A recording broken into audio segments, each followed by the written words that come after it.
So, Robby, what's on your radar? Cancel culture. On Rising, we frequently discuss all the ways that mobs of angry extremists on the internet and sometimes in real life can get regular people in serious trouble over trivial transgressions. Not every person who has ever been criticized is a true victim of cancel culture, and some people who were supposedly canceled are doing just fine for themselves. The comedian Dave Chappelle, for instance, recently suggested that attempts to get him in trouble for making offensive jokes about trans people were only making his Netflix comedy specials more famous. If this is what being canceled is like, I love it, he said.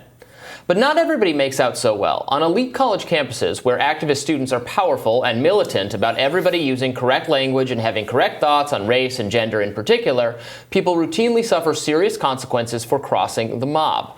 I want to highlight two very recent cases that everyone should hear about because they're indicative of a serious problem that isn't going away anytime soon. First, meet Bright Sheng. Bright Sheng is a professor of composition at the University of Michigan. He was born in China in 1955. When he was a child, the Red Guards took away his family piano. Nevertheless, he grew up to become a widely celebrated musician. He received a MacArthur Genius Fellowship in 2001 and has twice been a runner-up for the Pulitzer Prize in Music. His undergraduate students should certainly count themselves lucky to be able to learn from him. Instead, they are demanding the university fire him for rendering the classroom an unsafe space. The administration is looking into the matter, and Sheng has stepped down from teaching the class for the time being. He has apologized profusely for making his students feel wronged, though many have loudly rejected his apology. What was Sheng's transgression? Well, he screened the 1965 version of Shakespeare's Othello in class as part of a lesson about how the play was adapted for the opera. This version stars Laurence Olivier, a white actor who wore blackface to portray the protagonist Othello, a Moor. The choice was controversial even at the time, and today the portrayal is considered by many to be akin to a racial caricature. But it's not clear whether Sheng, who was born and raised in China, understood blackface's specifically American legacy and why such a portrayal is rightly considered offensive. But he swiftly apologized for screening this version of the film. I thought that in most cases, the casting principle was based on the music quality of the singers, Sheng told the Michigan Daily. Of course, time has changed, and I made a mistake in showing this film. It was insensitive of me, and I am very sorry. His apology ought to have been more than sufficient in this case, but his students were not appeased. Indeed, they reacted as if they had been traumatized by the experience. One student told the Daily, "In such a school that preaches diversity and making sure that they understand the history of people of color in America, I was shocked that Sheng would show something like this in something that's supposed to be a safe space." Other students signed an open letter calling on Sheng to be removed from his teaching position for failing to create a safe environment. One of Sheng's colleagues, Evan Chambers, another professor of composition, sided with the students and accused Sheng of committing a racist act. Said Evan Chambers, "To show the film now, especially without substantial framing, content advisory, and a focus on its inherent racism, is in itself a racist act, regardless of the professor's intentions. We need to acknowledge that as a community." Sheng willingly admitted that screening the film was a mistake, but bristled at being labeled a racist. In his apology, he noted that he had repeatedly cast people of color for leading roles in his work and, quote, never thought of himself as being discriminating against any race. But his protestations that he's not a racist only further enraged the students. They were almost angrier that he had denied being a racist. The graduate students told the Daily that they were reaching out to the undergraduates to make sure that they felt supported and safe. "What can we do to help the undergraduates? What do they need?" said one.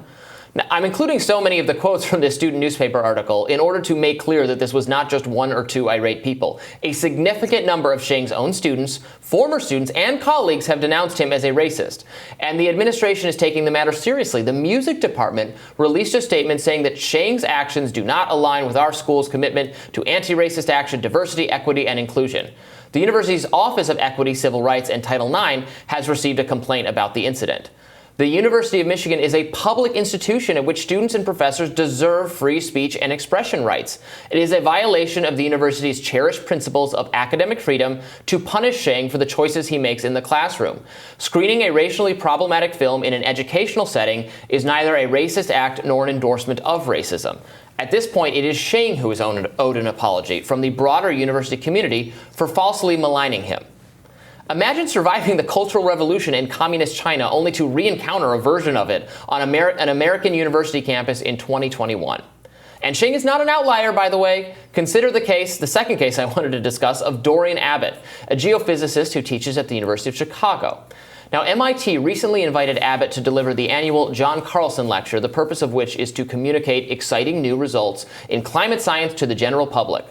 Abbott was thrilled to accept, but it turns out that in recent years, Abbott has become skeptical of some of the more extreme notions held by the progressive left on race and diversity issues. He recently co-authored an article for Newsweek criticizing the diversity, equity, and inclusion regime on campuses and called for students to be evaluated on an individual basis based on their strengths and weaknesses instead of according to their race and ethnicity.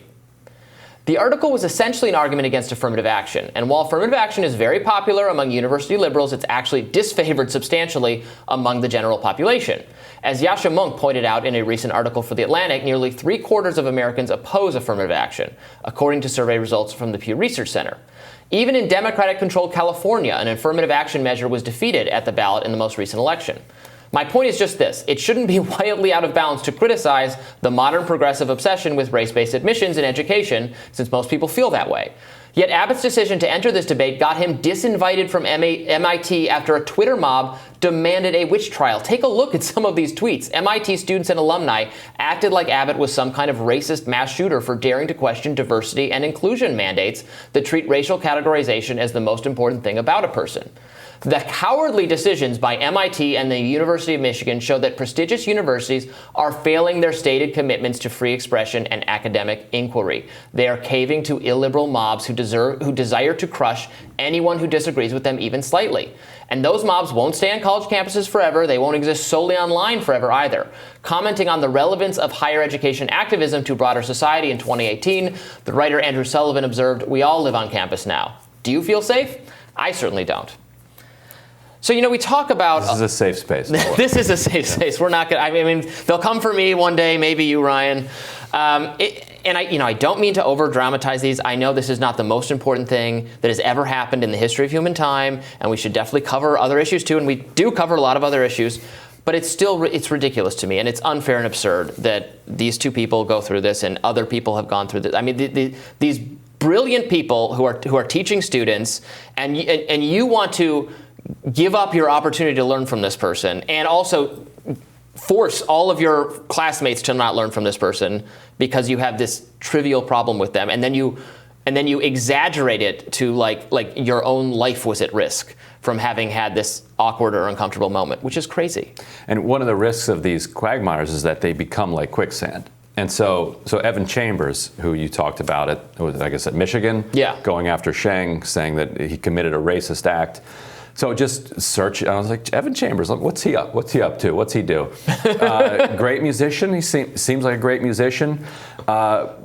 His various influences. He has created a blend of Albanian polyphony, as well as drawing in some inspiration from South Asia's musical tradition, which sounds to me like a deeply offensive form of cultural appropriation. Cultural appropriation. And so this, I'm joking. Like, right. Don't cancel this guy. But when you join the cancel mob, what then happens is then once you have kind of raised your own profile, people will say, well, what about you?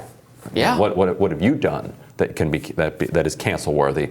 And just like the old book, 3 Felonies a Day, like there's probably 3 cancellations that everyone has committed a day. And so his entire career is based on cultural appropriation.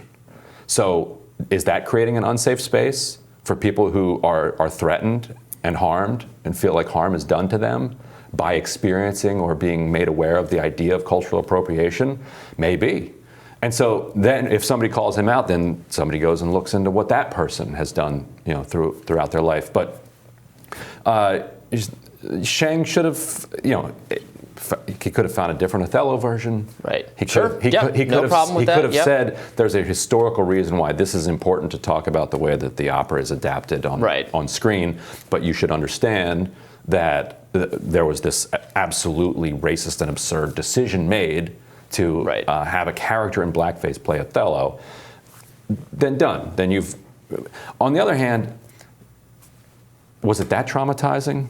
Right. They can't come to the understanding themselves that in the mid-1960s there were racists who made racist decisions when it came to pop culture. I don't know. Right. Are you prepared to go through, if your bar for you felt violated and unsafe is this low?